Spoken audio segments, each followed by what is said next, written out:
We are wrapping up the first week of the 2026 legislative session, and things are moving very fast. Joining me on the program tonight for the first time is someone you've seen in many of our stories, and she was up the turnpike today and stopped by to chat. I also wanted her to come by and talk about an issue that no matter what your party is, she's been looking into why homeowners insurance cost is so high. She's also written some bills to try to address this. Joining me on the program tonight is Senate Minority Leader Julia Kirt. We spoke unedited. Joining me on the program for the first time to speak unedited is Senate Minority Leader Julia Kirt. Thanks for stopping by. I appreciate it. So let me get your reaction to the first week of session being over and even the state of the state. Yeah, it was a whirlwind in the state capitol this week, of course, and getting going right at the beginning of February. Of course, we started the week with the governor, and I mean, his speech had some shockers in it, but I would say I felt overall like he was out of touch with the real fundamental needs that Oklahomans have been telling us. He didn't talk about anything about cost of living or affordability. He was very focused on kind of political gamesmanship. So let me ask you, because I counted maybe 6 or 7 potential state questions. Yeah. What is the feeling about the legislature sending all of that to the people? I'm interested to see. Now, the pro tem has multiple times said he doesn't think just repealing the medical marijuana makes sense, that we should just do better enforcement, which I think is the plan. You know, it's really the executive branch that manages that enforcement. So let's start there. Medicaid, there's a big conversation about the cost of Medicaid and the big changes that are happening. I sure hope we don't send that back to the people. I think that was a pretty clear directive, and we're seeing changes from Washington, D.C., so it's a really vulnerable time for our health system, for keeping alive our hospitals and our community-based services in rural Oklahoma as well. While I've got you here and we're talking about that change from Washington, D.C., are you concerned about changes to SNAP coming? We saw Auditor Byrd talking about this is going to bankrupt us. I had the pro tem in this very chair just a couple of weeks ago saying we can't afford to pick up where the federal government left off. Are you concerned we're going to see people cut off of SNAP? Yeah, I mean, we have to be careful. I do think we have a plan for the technology upgrades. I think it's important to point out that some of the errors are underpayments. People imply that it's all overpayments, but it's not. We actually sometimes are underpaying people. So to me, making sure we're error-free is important, and sometimes we don't invest in the technology we need to. So those upgrades are needed, and I think if we can get there, which Director Cartmell has a pretty clear plan how to get there. So hopefully we can reduce the error rate and not have that additional burden. One thing I know you've been focused on, and we've given a lot of coverage here to Fox 23, is what is going on with homeowners insurance. Were you able to find, whether through an interim study or on your own, why is it so high for Oklahomans? Yeah, you know, I was shocked. And frankly, I admit I was late to really paying attention to the issue, just hearing from constituents who were suffering. And when I started looking into it, I didn't realize how many decisions are made at the state level that affect our prices. We don't have the right laws in place to make sure we're protecting consumers. Yes, there's cost increases. Yes, there's weather events, but we also don't analyze rates to see if they're excessive.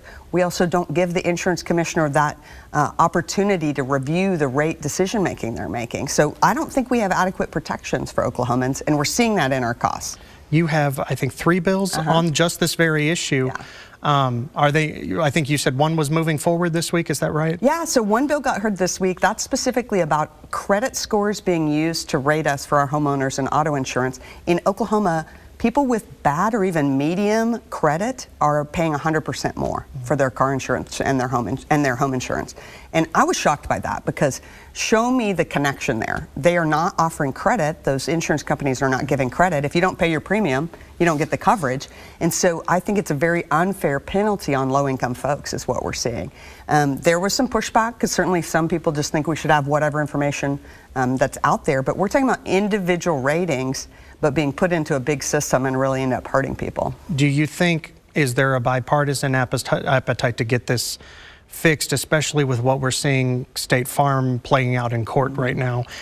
I think the fury from Oklahomans is very clear, because I had, you know, 2 measures that I really didn't imagine would get hurt, because I knew insurance companies would push back against them. One would specifically change our filing system so that they have to file rate increases first. Right now, Oklahoma has what's called a use and file system, so they can increase their rates without even telling us, and then they file paperwork after the fact with the insurance commissioner.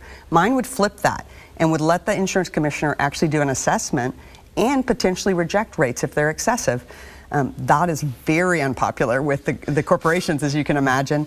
And it was on the agenda. I'm hoping it'll get heard in the future, because to me, this is something, if we want our insurance commissioner to be our real watchdog for protection. We have to give them the authority they need. I was going to ask you, is the insurance department broken on this issue, or maybe antiquated? It might be a better term. Yeah, I mean, I think they're working with the laws as they're given. I think they do a really good job of things like mediation and communication, education. But the challenge is Oklahomans, we can only be so educated. I don't want to have to shop around my home insurance every year. I don't know what questions to ask. And so the marketplace as it is doesn't actually cater to Oklahomans making good decisions there, right? And so I would love to see more transparency, talking like error rates, how often are claims denied, and trying to actually understand that, because all we're seeing is when something goes to a lawsuit. So the thing with the State Farm lawsuits, we're not going to know about that until way later. Whereas if we had some transparency measures for companies to know when they're getting complaints, of course you're going to have people who make claims that might be fraudulent, but that's a small percentage of the overall pie. How do we judge which companies are doing right by their customers? Do you think something will get across the finish line by the end of May? I do. I just hope it's truly a protection measure. I'm concerned because some of the things brought up by the insurance commissioner, I believe, are not actually going to get to the root problems. And I feel like until we admit that our rates are rising faster than our neighboring states and that it's not just weather, that it does include corporate profits, then we're not going to actually make the changes we need to make. I've heard, and maybe this is just social media chatter, are we picking up the tab for California and their wildfires? Or is this just an Oklahoma-centered systemic problem? I would say I had an expert testify this summer. He's a former insurance commissioner who's written policy across the country, and he contends that we are paying for other states' disasters. The insurance companies deny that, but I think we don't have the transparency to know for sure. The argument is you tighten this too much, they'll go away. Are you concerned that we could lose options if we don't get this law right? We have to look at the risks, there's no question. But I think just that threat shouldn't keep us from really finding good solutions for people. And what I see is they want to shut down the whole conversation with that threat of leaving. That's not fair to protecting Oklahomans. Senator, thank you so much. Absolutely. I'm out of time. We could talk about this for hours. Oh, yeah, it's an important one. Thank you for stopping by. I appreciate it. Absolutely. Thank you.